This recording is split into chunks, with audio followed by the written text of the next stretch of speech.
Physics 2211, Lab 3 Black Hole video. The purpose of the lab was to analyze the star's motion to find the net force.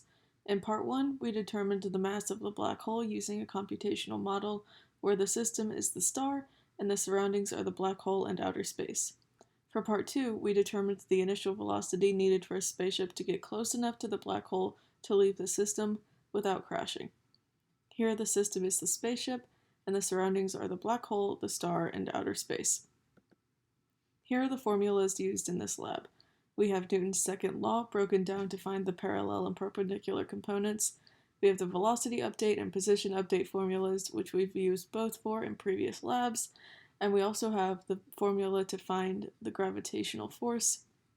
Below it is the derived version to specifically find the mass of the black hole.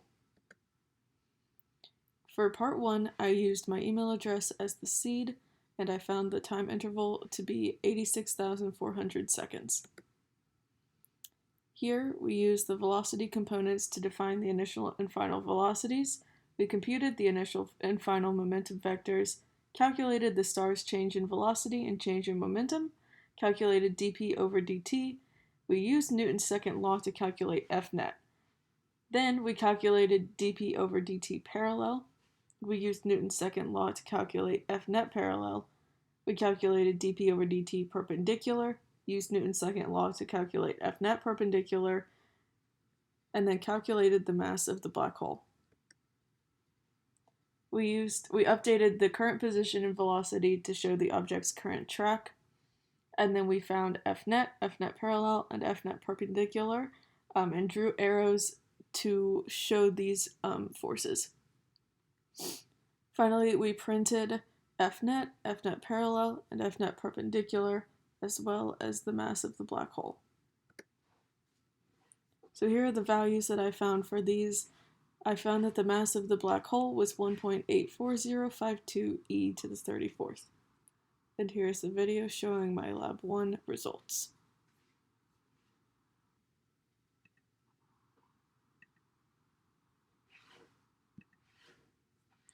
For part 2, I input the mass of the black hole, and then the initial conditions for the planet, and then I found that the initial conditions for the spaceship included an initial velocity, negative 2.05 e to the 7th, 6 e to the 6th, 0. Here's my code for the second part.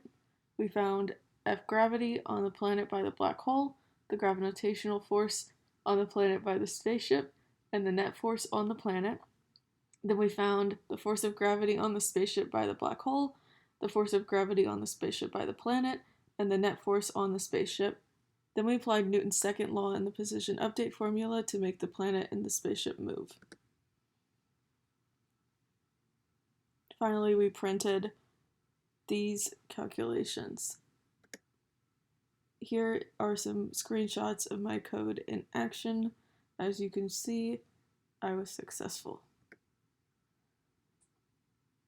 The ship ended at position 5.41206 e to the 10th meters away from the black hole. Now for the discussion. The possible errors. In part 1, it could have been compounding rounding errors that could have occurred in the calculations. And in part 2, if there were any errors from part 1, that would affect the calculations in part 2 because of where we input the mass of the black hole. What does it mean? Discuss how the net force and its parallel and perpendicular components are different from the rate of change of momentum and its parallel and perpendicular components. I said that F net equals dp over dt are the same as the rate of change of momentum as we see from Newton's second law. The calculations just require different components. For this experiment, F net can't be calculated directly without knowing the mass of the black hole. What if? Instead of wanting to take a quick look at the black hole and leave, you decide you want to enter into an orbit around the black hole. What initial velocity would your spaceship need to have in order to enter some kind of orbit around the black hole? Through trial and error, I found speeds in the x and y direction that allowed for the spaceship to enter an orbit around the black hole without crashing into the planet. Those are shown below, and to the right you can see a picture of this in action. Thank you for watching.